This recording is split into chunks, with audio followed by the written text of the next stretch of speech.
Alright, so today we will be talking about color in coordination compounds, and after I've taught the concept, then we'll move on to the question that came for 4 marks this year.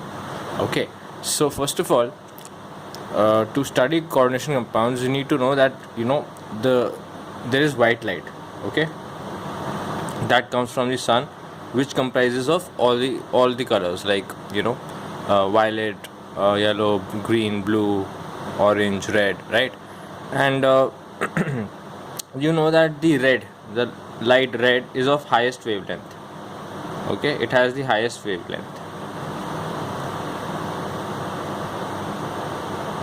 Now what happens is these coordination compounds, these absorb light in the visible region. Okay, so these coordination compounds, they absorb light in the visible region. But what happens is, for example, if a compound absorbs all the light that is there in the visible region, that is, it absorbs all the colors, then you observe that compound as a black in color, because none of the light is reaching you, it is absorbing all of the light, so it appears black. On the contrast, if any compound absorbs none of the light, it appears as white, because the white light comes as it is through the compound.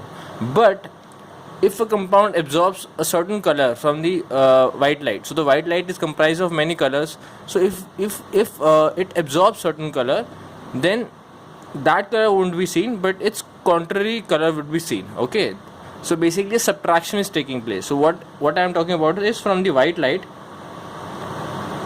the compound absorbs some color, because of which the DD transitions take place. Okay, so from the white light, the compound absorbs some color, say X color, and what you get is a Y color as a reflectance. Okay, now how to identify is today I'll be talking about the concept of the color wheel. So for example, if a compound absorbs violet color, then it will appear as yellow in nature. Similarly, if a compound absorbs red, it will appear as green, and if a compound absorbs blue, it will appear as orange. And similarly the opposite way, if it absorbs orange color, it will appear as blue. Now these are the certain wavelengths that is given. So the light absorbed by the compound will be red at a wavelength of 700 to 620 nanometer. Okay, then if the compound is if the compound absorbs orange, then the range of wavelength will be 620 to 580, and the light transmitted would be blue. So this is the color that will be transmitted, this is the color that will be absorbed, and these are the given wavelengths for the each absorption. So at a wavelength of 430 to 380 nanometer, violet light will be absorbed, and the compound will appear yellow. Now what is the significance of the wavelength? Now you know, the higher the wavelength, the higher the wavelength,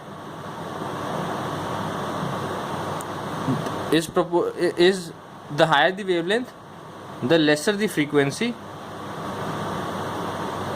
Okay, and lesser the energy.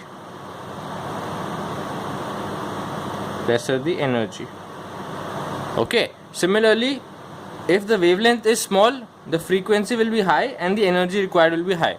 So when will the energy required high for a DD transition? Now we'll come on to the splitting. So say for an octahedral complex, there is splitting like this, the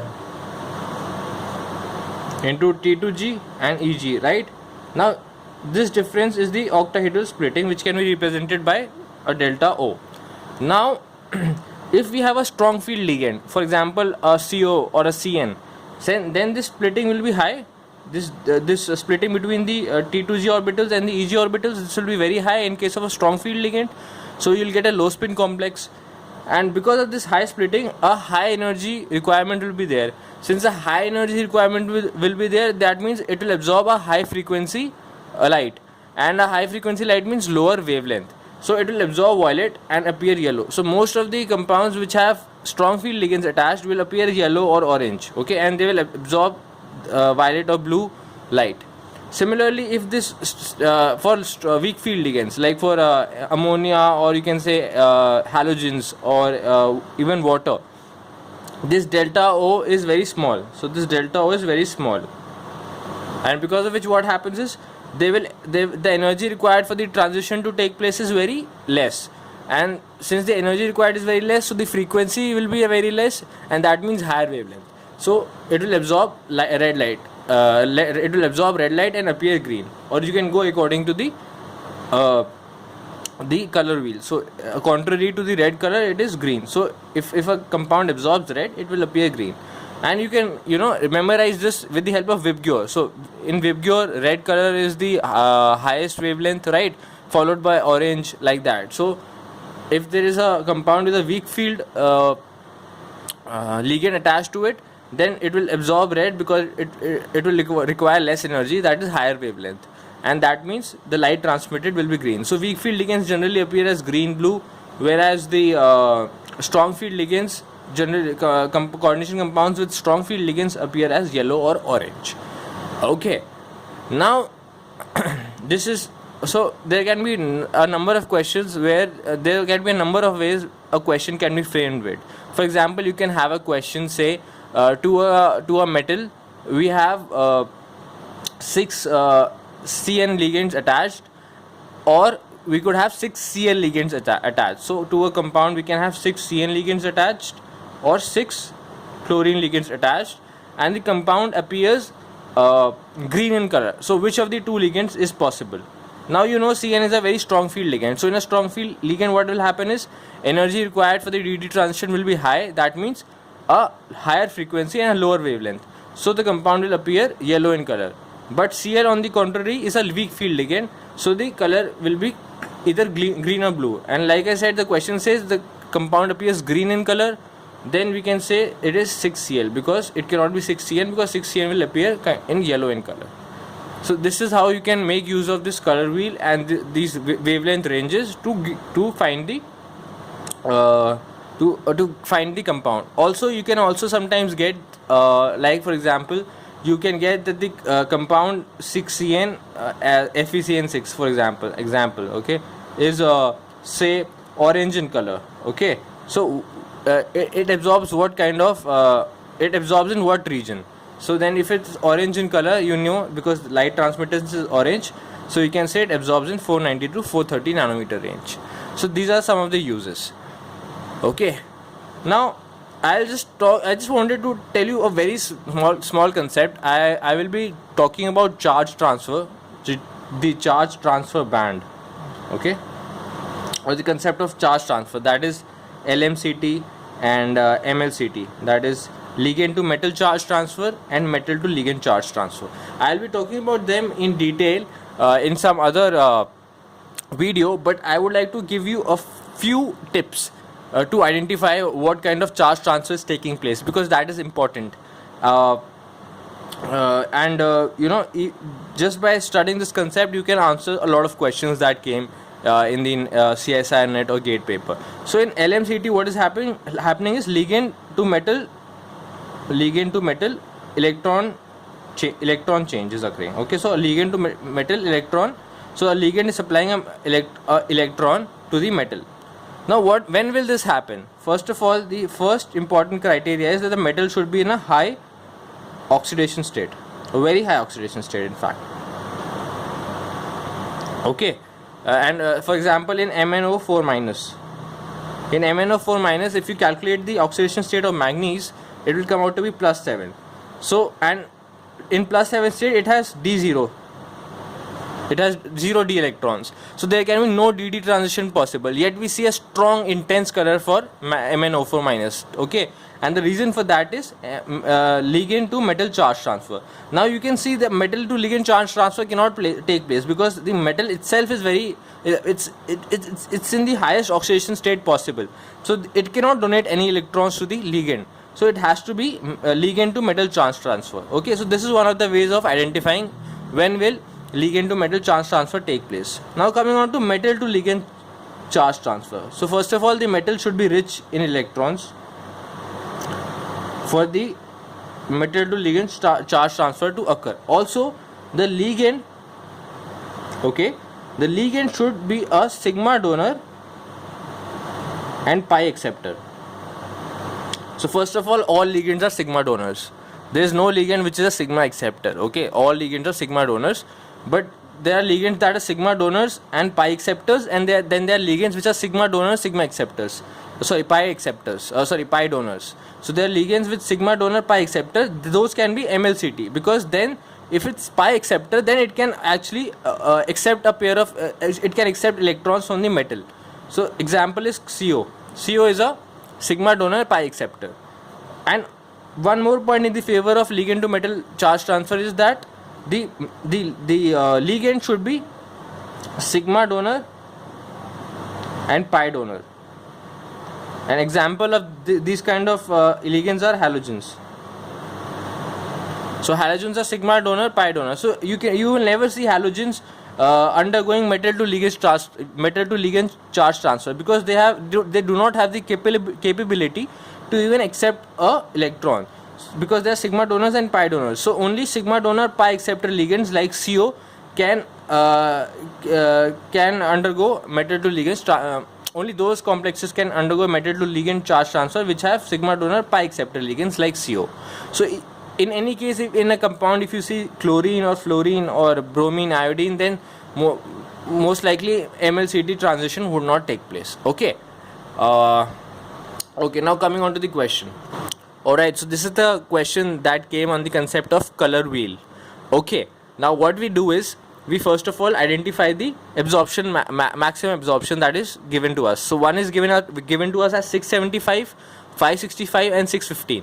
Now we come on to this compound and see where is the strongest where is the strong field ligand and where is the weak field ligand. So if we see this nickel En3 is this is a most strong field ligand compared to ammonia NH3 H2O. Okay, this is the most strong field ligand. So since this is the most strong field ligand, this will cause the highest amount of splitting amongst the T2G orbitals and the EG orbitals, and so we will require a higher energy, higher frequency, that is lower wavelength. So the lowest wavelength possible for C is Y. So we can identify that the complex C will have a wavelength of Y. And coming to NH3 and H2O, NH3 is a comparatively stronger ligand than H2O. So it will split the T2G orbitals and the EG orbitals at a greater amount of in a higher magnitude, because of which it will have a higher wavelength. Like I told you, if the energy requirement for a transition will be high in a strong field ligand, and compared to H2O, NH3 is a strong field ligand in comparison to H2O. So it will require higher frequency, that means a lower wavelength than H2O. So a lower wavelength than H2O is Z, because now we are left with only two options. We are left with 615 and 675. Okay, so then B will occupy 615, will absorb at 615. And then the only one we are left with for H2O is 675. Okay, so because it splits the d orbitals in the lowest amount, so the energy required will be very less, that is frequency will be very less, that is why the highest wavelength. And since this splits the d orbitals in the magnitude wise the largest, so a higher frequency will be required compared to these two, and a higher frequency means the lower wavelength. So the lowest wavelength possible is in this compound is 565. Now we can just go with the options. So A and X. Okay, so A, X. Okay, we said this requires the highest wavelength, so 675. B, Z. So B is Z, like we said, it is intermediate, and this is requiring highest frequency or shortest wavelength. So C is Y, and if we see, then only option number 1 and option number 4 satisfy this criteria. Okay, now we have to identify with the help of color. Now we come on to the our wagon wheel. Okay, so if you see a compound with 675 absorption will show which color. So 675 falls in this category and it transmits green color. So that means that this A compound is green in color. Similarly, if we go to the B, what did we say? B is 615. It absorbs in 615 region. So 615 region is somewhere in between the blue and violet region. So we are not able to identify because 615 is somewhere in between blue and violet, but is more towards the blue region. So we can, because it's 615, so we can say it's somewhere around blue color. So it's somewhere like blue in nature. So we can say B is blue. So B is blue in color. Now coming on to the third complex, we said that this causes the largest splitting among the d orbitals, and if it causes the largest splitting, that means lowest wavelength, that is 565. So 565 falls in the range of violet. So it means it transmits violet. So C is violet, B is blue, A is green. So if we look at the options given, then we can clearly see that the option is option number 1, because here it says A is 1, A is blue, but we identified that A is 675 nanometer and 675 nanometer falls in the range of green color. So we can say A is 2. So this is the correct option. Okay. Now we'll solve another question. So the question says cadmium sulfide, mercury sulfide, bismuth, BiI3 are colored due to which of the following? Ligand to metal charge transfer, DD electron transitions, metal to ligand charge transfer, or combination of ligand to metal and DD electronic transitions. Okay, so this is again a very simple 2 marker. So if you see cadmium sulfide, okay, or you say hydrogen sulfide, so these are in +2 oxidation state, because sulfur has S2 minus charge, so cadmium has +2 and Hg also has +2. So that means these two in +2 oxidation state means they have D10 configuration, because cadmium in its in its ground state will cadmium 0 has a configuration of 4s2 D10. Now since it's in +2 oxidation state, so it is D10. Similarly, mercury is also D10. Now if they are already in D10 configuration, that means the d orbitals are filled, so then no DD electronic transitions can take place. So we can say option number 2 is not the right answer, and option number 4th is also not the right answer, combination of ligand to metal and DD, because DD electronic transitions cannot take place. Now we only have to identify between ligand to metal and metal to ligand charge transfer. Now if you see, there is option of bismuth iodide, and what did I tell you about iodine, fluorine, chlorine and bromine? That they are sigma donors and pi donors. That means they cannot accept electrons. That means they cannot accept an electron from the metal, they can only give. So they are sigma donors, pi donors.